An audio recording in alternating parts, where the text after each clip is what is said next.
আপনি পনির খেতে ভালোবাসেন, পনির ছাড়া ভাত খেতে পারেন না, তাহলে সাবধান, এখনই সতর্ক হন। কারণ আপনি পনির নয়, ধীরে ধীরে বিষ খাচ্ছেন।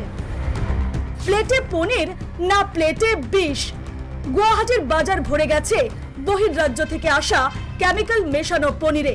প্রত্যেক দিন ট্রেনে করে শহরে ঢুকছে টন টন পনির।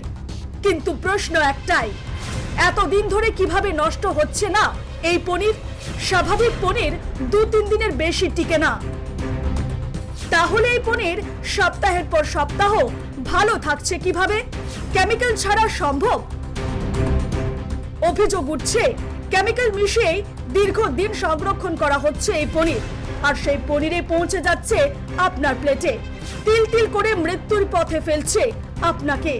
ইয়াত আপোনাৰ পনীৰ আহি আছে দিল্লীৰ পৰা, আৰু আমি শুনা পাইছোঁ নতুন কৰি আপোনাৰ আইচবেৰীটো মাল আহে, শিলিগুৰিত মাল নুমায়, শিলিগুৰিৰ পৰা আহে, এনেকৈ আইচবেৰীত নতুনকৈ শুনা পাইছোঁ। এতিয়া আপোনাৰ গুৱাহাটী ষ্টেচন দিল্লীৰ পৰা ৰাজধানীত আহে, আৰু আপোনাৰ ফুড ডিপাৰ্টমেণ্টে মানুহ শুই আছে নেকি?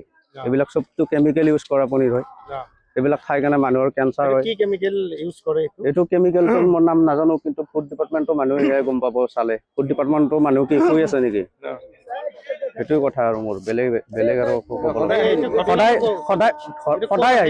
সদায় আহি থাকে, ৰেলত আহে, ৰাজধানীত আহে, গোটেই মানে আপোনাৰ ৰেলত আহিয়ে থাকে, মানে ডেইলি দিন ৰাতি আহিয়ে থাকে।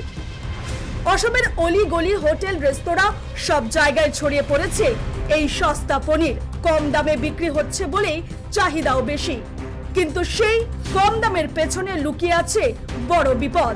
স্বাস্থ্য নিয়ে খেলছে কারা? এইবিলাক বিষ হয়, এইবিলাক আজি কিমান বছৰৰ পৰা ইয়াত চলি আছে, এইবিলাক দেখা পাওঁ। আমিও অন্তত খাইছিলোঁ, গম পাই গৈছোঁ, আমি আৰু তেতিয়াৰ পৰা নাখাওঁ। লকডাউনৰ সময়ত মানুহে ভাত খাব নাপায়, কিন্তু এই পনীৰবিলাক চাৰিওফালে উপলব্ধ হয়। গতিকে এইবিলাক ফুড কৰ্পৰেশ্যনৰ হয়তো কিবা গাফিলতি আছে, তেওঁলোকে হয়তো মেনেজ কৰি পেলাই বস্তুবিলাক চলাই আছে। আজি বুলি নহয়, আহে বৰপেটাত যায় বুলি শুনিছোঁ, ক'ৰবাত এনেকৈ ইয়াৰ পৰা ডিষ্ট্ৰিবিউট হৈ ক'ৰবাত গুচি যায়। গতিকে মানুহে ভাল বস্তু খাই তাৰ কাৰণে বিষ খাই আছে। অভিযোগ আরো গুরুতর। রেল পুলিশ এবং খাদ্য সুরক্ষা দপ্তরের কিছু কর্মকর্তাকে ম্যানেজ করেই চালানো হচ্ছে এই রমরমা ব্যবসা। ফলে একদিকে মানুষ স্বাস্থ্য ঝুঁকিতে, অন্যদিকে স্থানীয় ব্যবসায়ীরা মার খাচ্ছেন। স্থানীয় ব্যবসায়ী চরম দুর্ভোগে। স্থানীয় ব্যবসাকে এগিয়ে নিতে রাজ্য সরকার একের পর এক কর্মসূচি হাতে নিচ্ছেন, কিন্তু একাংশ অসাধু চক্রের জন্য বাজার ভরে যায় কেমিক্যাল মেশানো পনিরে। এখন বড় প্রশ্ন, খাদ্য সুরক্ষা দপ্তর কি ব্যবস্থা নেবে? রেল পুলিশ কি কড়া নজরদারি করবে, নাকি এভাবেই চলবে বিষের ব্যবসা? আৰু আমি যিটো লোকেল বনাওঁ, আমি এইবিলাক মাৰ খাই আছো ন। এখেতলোকে যিটো বাহিৰৰ পৰা আনি কেনে কম দামত দি আছে, আমিও কম দামত দিব লগা হৈছে, আমি মাৰ খাই আছো। যিটো আমি অৰিজিনেলি পনীৰটো বনাওঁ, এইটো একদম কৰ ফাঁকি দিয়া আছে। এইটো আপোনালোকে চাওক, এইবিলাক গোটেই পনীৰ হয়, বহিৰাজ্যৰ পৰা অহা এইবিলাক পনীৰ, কেমিকেল ইউজ কৰা পনীৰ হয়, আৰু আমাৰ নিজৰ লোকেল প্ৰডাক্টবিলাক মাৰ খাই আছে ন।